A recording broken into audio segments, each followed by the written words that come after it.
warahmatullahi wabarakatuh dan selamat siang anak-anak. Waalaikumsalam warahmatullahi wabarakatuh. Selamat siang, Selamat Pak. siang, Pak Guru. Yang Pak Guru. Assalamualaikum warahmatullahi Ya, wabarakatuh. alhamdulillah wa syukurillah wal haula wala quwata illa billah. Allahumma shalli wa sallim wa barik ala Muhammad wa ala ali wa sahbihi ajmain. Jadi anak-anak, pertama-tama Pak Guru ingin mengajak kita semua yang hadir di ruangan ini untuk tak lupa bersyukur kepada Allah Subhanahu wa taala karena dengan eh, rahmat dan hidayah dan kasih sayangnya sehingga pada kesempatan kali ini kita bisa hadir dalam rangka proses belajar mengajar seperti hari biasanya. Apa kabarnya anak-anak? Baik, Pak. Alhamdulillah baik, Baik, Pak.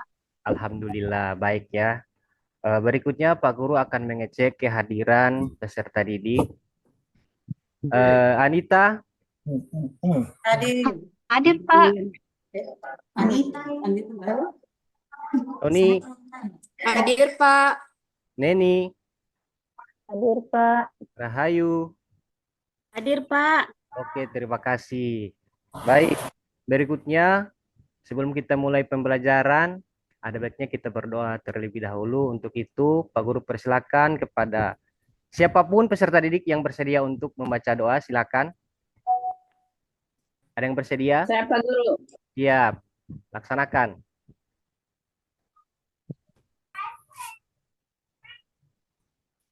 Silakan.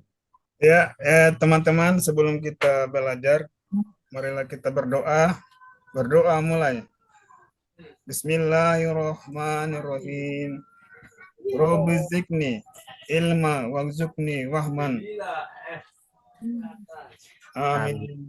Sudah Pak Guru. Alhamdulillah, terima kasih anak-anak. Jadi mudah-mudahan dengan doa tadi kegiatan proses belajar-belajar kita ini mendapatkan ridho dari Allah. Baik. Berikutnya tolong dikondisikan tempatnya. Jika masih ada sampah-sampah yang kotor, tolong dibersihkan. Jika ada pakaian-pakaian yang kurang rapi, tolong dirapikan supaya menunjang kegiatan kita pada kesempatan kali ini. Silakan. Sudah rapi, Pak Guru. Ya, Pak. Oke.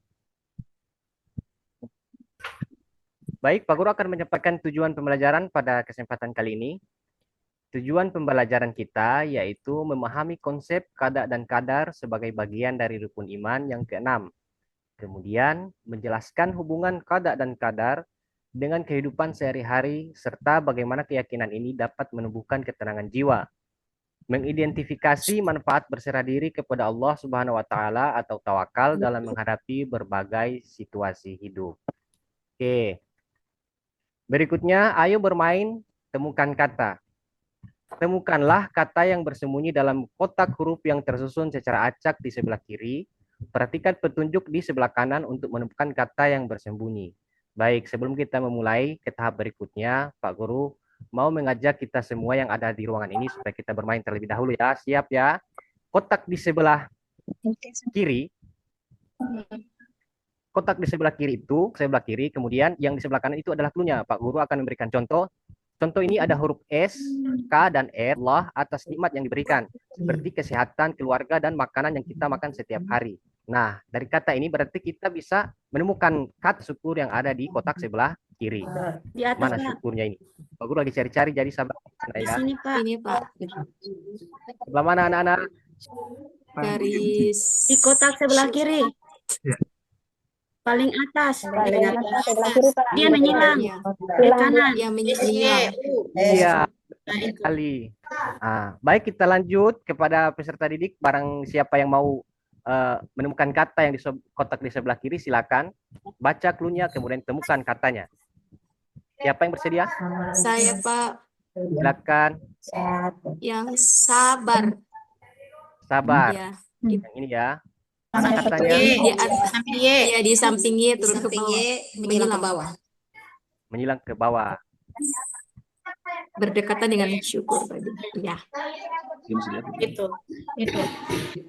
Cocok sekali. Terima kasih anak-anak. Jadi itulah dia games kita pada kesempatan kepada materi berikutnya.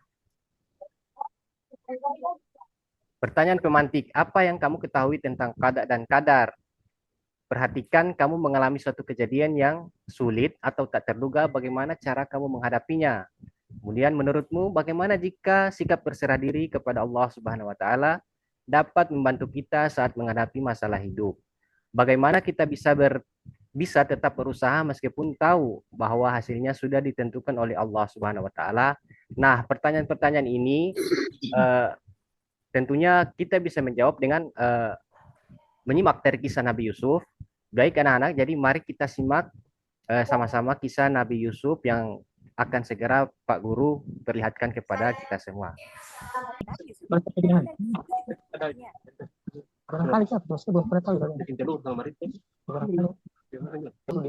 Kalau ini sih yang Ya, jadi anak-anak, tadi setelah kita melihat kisah Nabi Yusuf, berikutnya coba tanya di situ kita akan membagi kelompok berdasarkan yang seperti pertemuan minggu lalu, yaitu terdapat 3 kelompok. Jadi silakan menyesuaikan dengan kelompoknya masing-masing.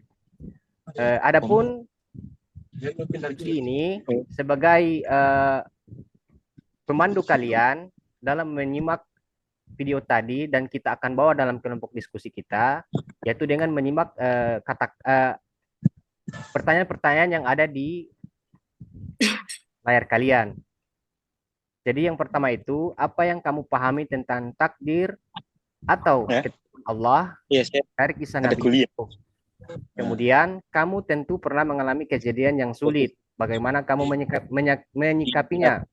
Palu ini di Palu. Bagaimana sikap pasrah kepada Allah bisa membuat hati kita tenang saat menghadapi masalah. Kemudian yang terakhir, bagaimana cara kita tetap berusaha walau sudah percaya kepada hasilnya adalah ketentuan Allah Subhanahu wa taala. Nah, silakan diskusikan dengan kelompok kalian. Tuliskan hasil diskusi kelompokmu pada lembar kerja yang Pak Guru sudah bagikan. Silakan didiskusikan dan dituangkan ke dalam lembar kerjanya. Silakan. Terima kasih anak-anak. Jadi setelah kita berdiskusi tadi dan kelompok 1, kelompok 2 sudah selesai dalam tugasnya, sekarang giliran kelompok 1 dan kelompok 2 dan kelompok 3 untuk menyampaikan hasil dari diskusi kelompoknya. Jadi Pak Guru persilakan untuk kelompok 1 mempresentasikan hasil diskusinya. Baik, terima kasih kepada kelompok 1. Berikutnya dilanjutkan oleh kelompok 2. Bagus sekali, terima kasih kepada kelompok 2 sudah menyampaikan hasil diskusinya. Kemudian yang terakhir, kita beri kesempatan kepada kelompok 3 untuk menyampaikan hasil presentasinya. Bagus sekali, terima kasih anak-anak. Dari hasil diskusi kita, tentu kita sudah sampai pada kesimpulan. Jadi pembelajaran kita pada pagi hari ini, kesimpulannya itu dari kisah Nabi Yusuf alaihissalam, kita belajar bahwa takdir atau ketentuan Allah, qada dan qadar adalah bagian dari rencana Allah yang penuh hikmah. Meskipun kadang sulit kita pahami, Nabi Yusuf mengalami banyak ujian seperti dibuang ke sumur, dijual sebagai budak, difitnah, dan dipenjara. Namun beliau selalu bersabar, tawakal, dan yakin kepada Allah. Akhirnya semua ujian itu membawa beliau menjadi pemimpin yang dihormati dan bermanfaat bagi banyak orang. Kemudian dalam hidup ini kita mungkin juga pernah menghadapi situasi sulit seperti kegagalan atau kehilangan. Saat itu kita perlu bersikap sabar dan berusaha sebaik mungkin dan menyerahkan hasilnya kepada Allah. Sikap pasrah kepada Allah atau tawakal membuat hati kita tenang karena kita percaya Allah selalu memberikan yang terbaik. Oke, jadi anak-anak berikutnya silakan diklik link yang tersedia di gambar. Kemudian isilah refleksi yang ada di Google Form.